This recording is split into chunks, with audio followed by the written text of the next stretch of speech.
It's hard to picture things being more dull than they are tonight, but it is. Just stagnant weather and a little bit of cirrus off to the south of here. But on the positive side, a pretty sunset. So there's the sun going down to the, I guess it's the west now, since we're coming up on the equinox here in just a couple weeks here. Anyway, that's a look from 200 feet, and let's head right to the charts and check it out.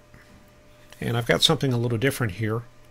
This is the precipitation anomaly. This is the water.weather.gov AHPS site, and this is showing the past 6 months. This is a departure from normal in percent. So any of the warm shades are going to be below normal. So obviously Arizona not doing very well, Salton Sea, Colorado River, all that's pretty dry, and pretty much even in California they have not gotten much relief. On the other hand, wow, look at Montana. They are very moist there. Some areas over 200 to 300% of the 180-day normal.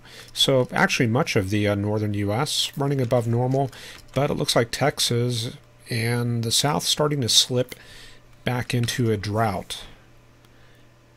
Just out of curiosity, let's check out the past month and see how those normals or percentage of normal looks there, and looks pretty bad there for the high plains and pretty much everywhere west of I-35. I had no idea Denver was doing so bad there for precip, but I guess we may be heading into a bit of a bad fire season here, getting into the summer.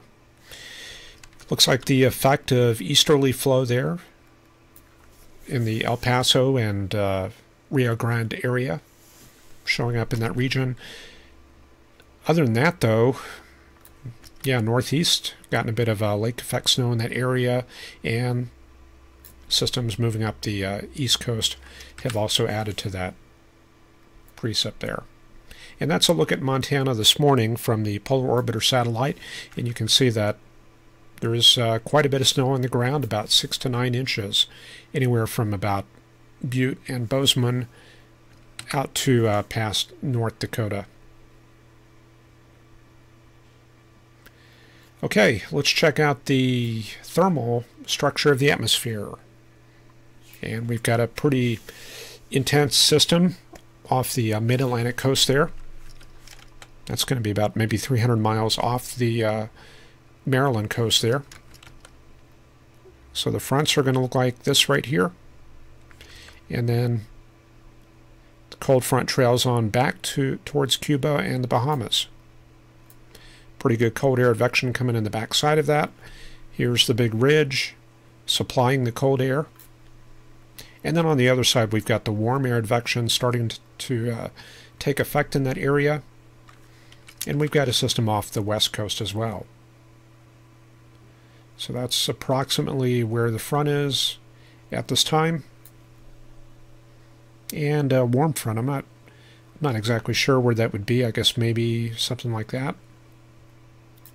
So anyway, it looks like California is in the tropical sector, along with Arizona.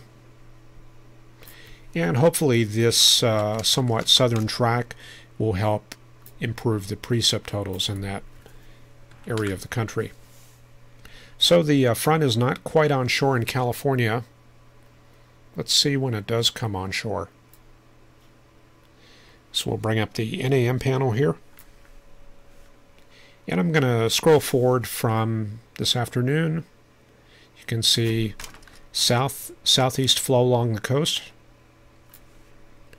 And then we bring this up through tonight. And it does look like there's a little bit of a discontinuity coming on shore. That's probably going to be the front there. San Francisco located right here. Los Angeles in this area right here. And there's the San Joaquin Valley. So Sacramento is going to be right in there. So let's see what happens tonight. Looks like that boundary comes on shore, hits San Francisco about maybe 7. No, it's going to be about 6 in the morning there. And then it looks like it progresses through some of the San Joaquin Valley during the afternoon tomorrow. And then into Southern California, perhaps tomorrow night. And it looks like there's a bit of an occlusion offshore. And let's see what happens going into Wednesday and Thursday. Looks like the occlusion moves northeast, and California is left in this cool pattern. Now, another way you can find the fronts is to just compare conditions across 24 hours. For example, here's this afternoon. That's 23Z. So let's see, converting the time, I think that's about 3 or 4 in the afternoon there. And we can see temperatures in the San Joaquin Valley running about 74 at Sacramento to 82 in Bakersfield. So now let's compare that to 24 hours later. Okay. Now we've got 51 at Sacramento and 63 at Bakersfield. That's a huge change. Probably a 20-degree difference. So obviously we've had a change in the air mass. So let's take a look at Southern California. Go back to 23Z for today. 84 at El Centro, 67 at San Diego, 65 at LA. 24 hours later, 67 in Los Angeles. Looks a little warmer in San Diego, and still warm in the desert south, in the southeast deserts there. So I think we're probably looking at the front being right in this area. I don't think there's been an air mass change here, but definitely in this region there has been a change. So that's another tool you can use to find the fronts when they're difficult to locate. And another area where we've got weather going on is on the Atlantic coast. So let's run this up to the current time, and there we go. Looks like that low is off Cape Hatteras, 980, probably a 978 millibar low right in this area here. And looks like some sustained winds, probably about 60 knots out back behind it. And let's check out the track. Looks like a bit of a Fujiwara effect. Got the lows kind of orbiting like that. However, it looks like they're heading sharply offshore. So it looks like only a brief window of strong winds around Rhode Island and Massachusetts tomorrow morning. And then a couple of days of cold weather, and maybe by midweek we'll start seeing things warming up. Okay, so we'll take a closer look at that with the GFS in a few minutes here.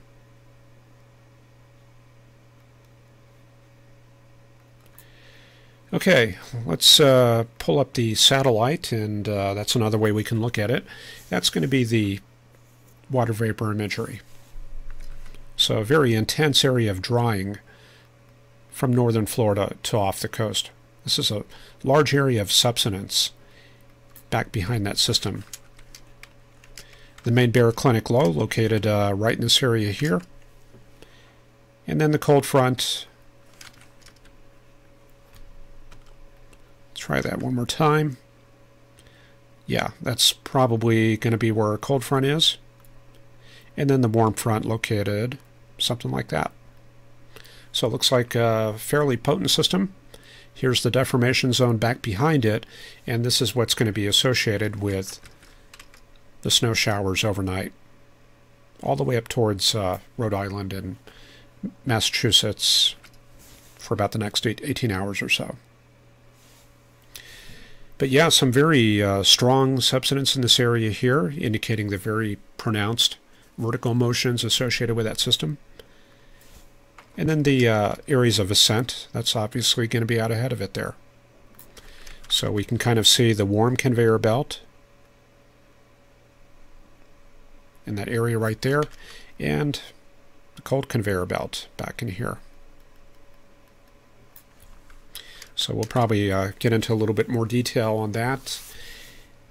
Maybe in an upcoming webcast. I've been thinking about doing maybe some building block type stuff rather than just going through charts. So I'll give that some thought and see what we want to do. Okay, let's check out the chat here.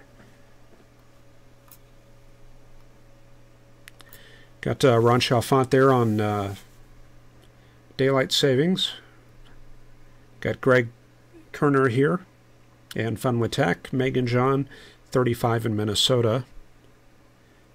We have Burl H here and Charles Peak. Mr. Manlet, 38 in Rockford with snow showers. Thomas Copeland saw some snow in Virginia. Ron Chalfant's got 57 degrees there. Got Electric Dog here and Shirley Keast reporting about a quarter to half inch of snow there in Michigan. Ryan Toomey is in Florida reporting 1,200 flights canceled for the Northeast. So yeah, definitely a bad travel day today. Got David Holcomb here. Ryan watching the Snowstorm Apocalypse Part 3. We have Sue M here, Jeff Krob, and Ryan mentioning the 35 to 40 knot winds with that system, and temperatures now dropping into the 50s tonight.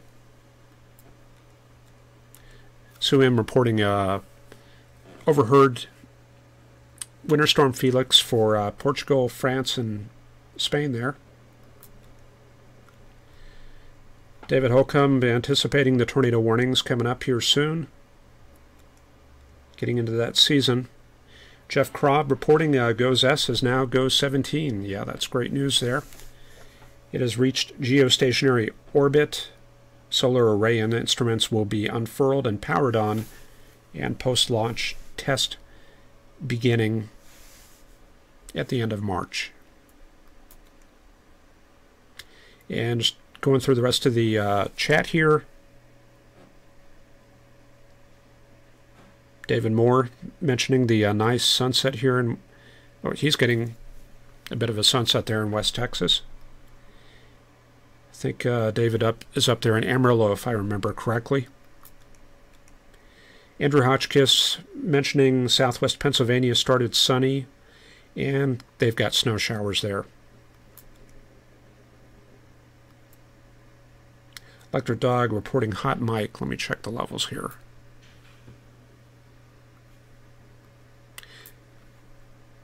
Yeah, I'm a little bit off to the right of the microphone. When I go through these messages, I'm on the second monitor here, so you might be getting a little bit of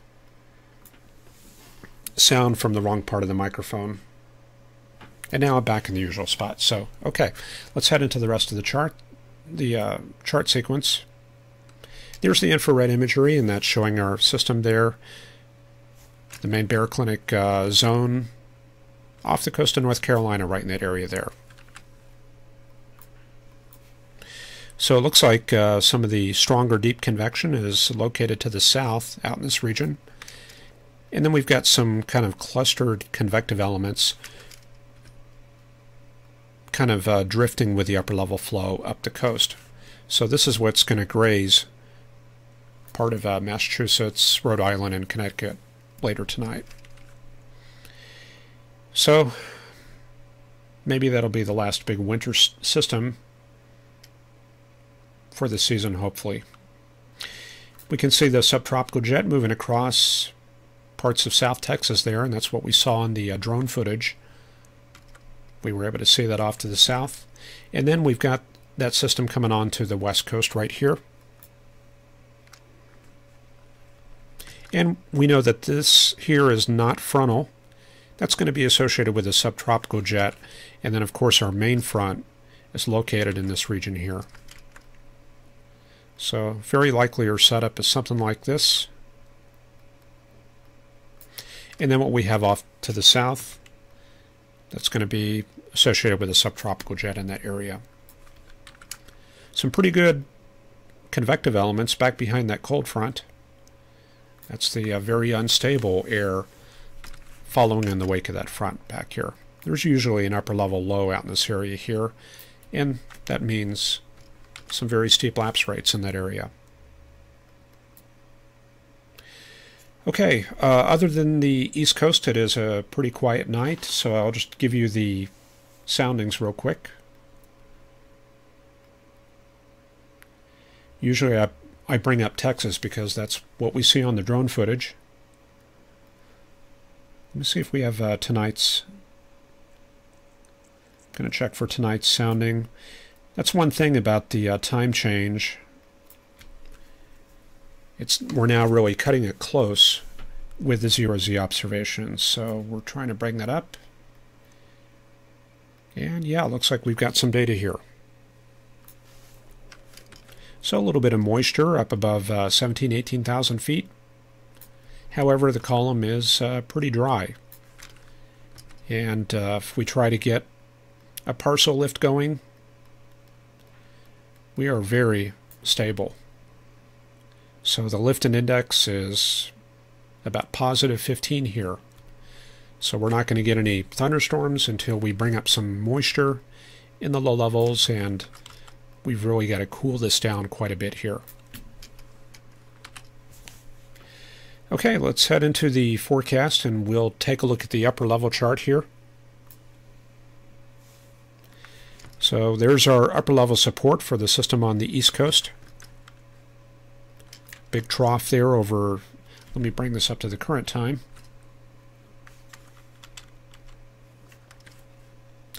Okay, the main surface system located right there. So here's our big trough, and then our ridge is located here, and obviously our front is in between.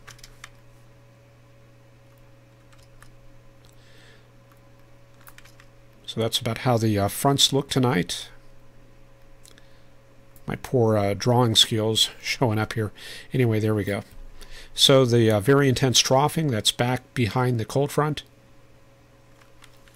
It's pretty similar to what I was showing you out there off the California coast. Kind of a similar effect taking place there with the colder, more unstable air trailing the front.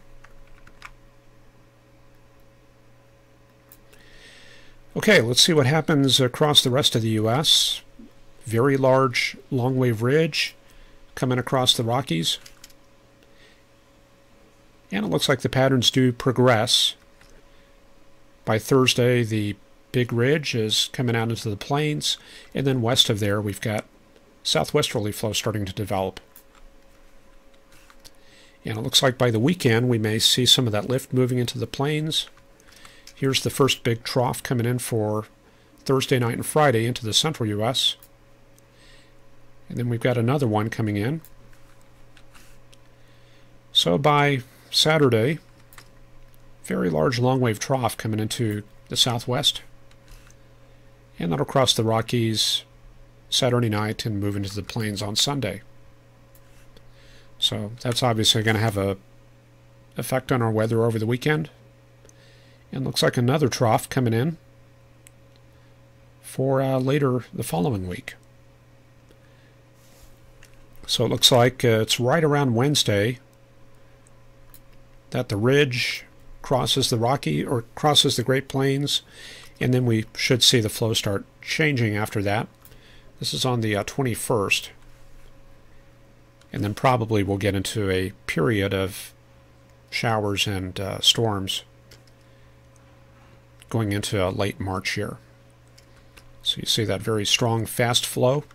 Southwest winds aloft, and probably better moisture working its way northward. So we should start seeing storm season get started here. Precipitable water is the other ingredient here. And obviously we're running about only half an inch in North Texas. However, later in the week you can see some higher amounts coming northward, and especially right around Saturday, 2 inches. So we may have some flood potential. I would maybe say flash flooding, maybe along Interstate 10 northward to I-45. Depends on how the boundaries are aligned with the upper level winds, and then that should clear out by Monday. And then the next surge comes up for later the following week. So more 2-inch amounts coming up into Texas once again. And you can see that starting to build in for later in the week for the 28th. So yeah, we are going to have some bit of a change coming up for the next week or two here. So let's put it together with the surface chart. There goes our outgoing system there on the east coast. And that stays pretty far offshore. The track runs kind of like that. And there's those snow showers moving across Cape Cod and the Chatham and Boston area. And that'll be out of the picture and starting to shut down by tomorrow night. Here's that blob of cold air coming southward. And then out in Texas, the warm air advection starts setting up on the high plains. So that'll be on Wednesday, and then probably we'll start advecting that moisture up in bulk on Thursday. There's that lee side troughing setting up for Thursday and Friday. So a bit of a warm front in this area here. Looks like our cold front is starting to emerge, and we've probably got a dry line starting to set up. However, it looks like most of the lift is going to go up to the north around the Interstate 70 corridor. However, we've got quite a bit of troughing still in this area here, so it's not quite over. And you can see the southerly flow gets started very quickly. And then by Saturday, we're starting to develop some showers in Oklahoma and Texas. And those move out as an MCS into Louisiana and Arkansas for Monday. And then into Georgia and the Carolinas later during the day. And of course, more troughing out in the western U.S., and it looks like California gets it once again. A couple of waves moving across Texas there, and you can see the Gulf is open for the 22nd, 23rd. So we're probably going to have a couple of, at least a few episodes of severe weather here and there in the southern plains. Here's that next system coming through. This might bring some potential for Missouri on the 23rd. And behind that, some cool air moving in the wake of that. And then we start charging up for the next system out in this area on the 28th, 29th, and 30th. Yeah, I guess maybe the Northeast does get another shot of something. Let me go through the charts real quick.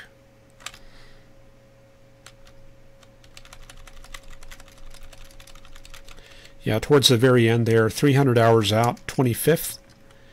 It was going for another system, but this looks a little bit less like a nor'easter. You can see the main low pressure area. I don't know, it's probably right on the coast, maybe something like that. But it looks like a lot less winter weather associated with that system. So once again, that's going to be around the 25th and 26th. So probably not a big nor'easter, but I would not want to have airline tickets in that region around that time.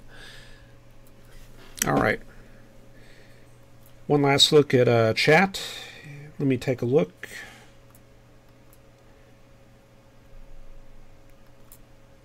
Potential for Dixie Alley to get hit next Monday from Ryan there. Ryan reporting what he sees there. Jeff Krob says Southern California can use the precip. They've been dry this La Nina winter. And Ron Chalfant says click the like button.